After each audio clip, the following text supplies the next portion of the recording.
Hey there, boaters. I'm Captain Stacey Hanrahan, and welcome to Friday's episode of Boaters TV.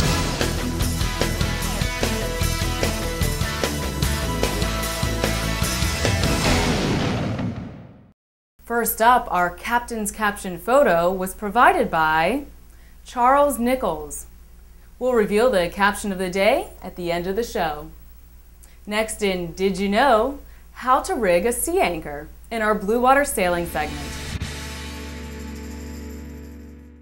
Deploying a sea anchor in heavy weather conditions will not only make riding out a storm more comfortable, but also much safer. Tom Tercey from the Maryland School of Sailing goes over sea anchor rigging on sailboats in this month's Blue Water Sailing magazine.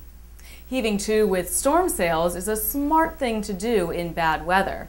Deploying a sea anchor to help you heave to is even smarter. The goal is to minimize damage from crashing waves and to reduce the potential of capsizing. Sea anchors are large parachutes deployed into the sea that slow or stop your boat while holding the bow to the wind and waves. Of course, the sea anchor may be used without storm sails, but using a trysail along with a sea anchor and bridle will establish what is called a square drift. In this setup, the bow is angled about 45 degrees to the wind and the boat moves backwards towards its leeward quarter. This creates a slick of disturbed water windward of the boat, which lessens the potential of damaging waves. Before buying a sea anchor and just stashing it aboard, it's important to make sure your boat is equipped with the proper deck hardware. The trysail blocks need to be located on the quarter rails to provide a fair lead for the trysail sheets to the primary winches. One turning block should be aft of the headstay to supply a fair lead for the sea anchor rode through the bow pulpit. A second turning block for the sea anchor bridle is shackled to a pad-eye or cleat on the windward quarter. And finally, the rudder can be immobilized with secondary winches for precise positioning without straining the steering mechanism. So you're all set to deploy the sea anchor, and I hate to leave you hanging, but we've run out of time in this segment. So to read all of Tom's tips on deployment and the just as important retrieval of your sea anchor, go to www.bwsailing.com. Now it's time for our Boat Test Reports feature of the week, where we'll take a look at the 31 Pilot by Mainship. Welcome to BoatTEST.com. I'm Captain Rob Smith. Today I'm on the Mainship 31 Pilot. For those times when you're at anchor, you have a full swim platform with ladder to enjoy the water. In the cockpit, you have steps molded into the sides to ease getting on board and to make getting to the side decks easier. Mainship gained a lot of room on this boat, and I believe they did it rather wisely. For one, they still have a lot of seating topside, which is important because you're going to do a lot of entertaining on board. The next thing they did is they moved the galley topside. This allows them to gain a lot of room downstairs. You tend to eat a lot of your meals topside anyway. 2-burner electric grill, still have a microwave, and a refrigerator under the helm seat itself. Setting at the helm, we have reasonable sight lines. We have a center opening window as well as dual sliding side windows. Up above we have twin Raymarine E80s that are in good view. We have soft touch wiper controls.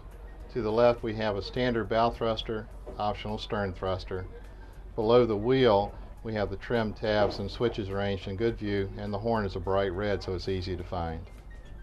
With 4 panels in the door, you're allowing light inside without having to have the door open. In the cabin, I believe you're really going to appreciate this change. Now we have a full queen-size island berth as well as a lower and upper Pullman berth. This also allows us to have a lot of room inside, if it's raining like it is here today, to enjoy your company. The new Pilot 31 measures 35 feet 5 inches length overall with a beam width of 10 feet 2 inches.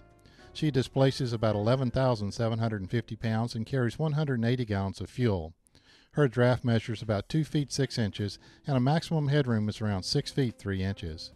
Throughout, I found the Mainship stuck to its design of safety, livability, and performance.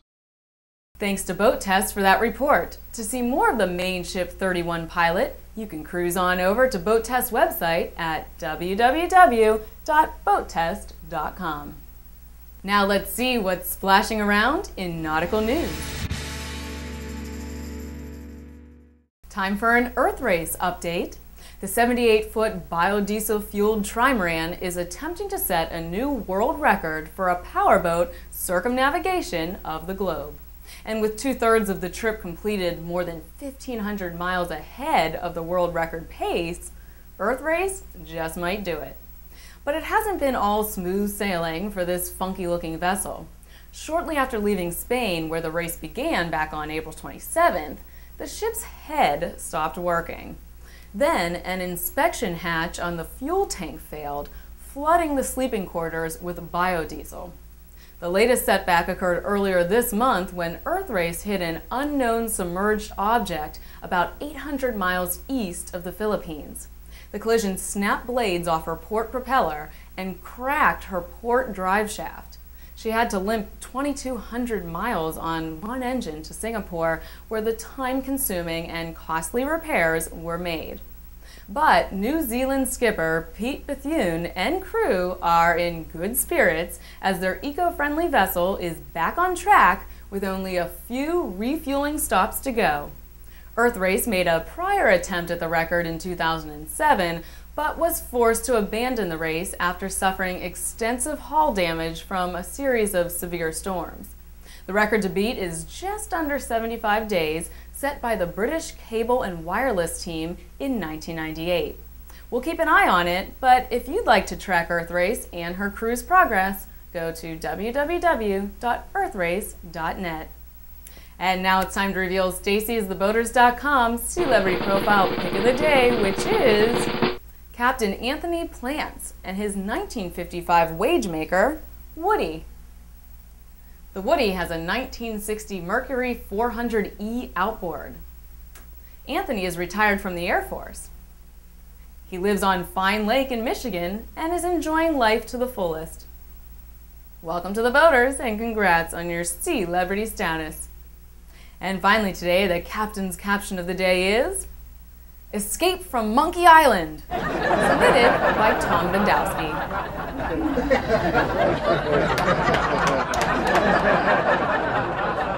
That'll do it for this episode of the Boaters TV. See you back here on Monday.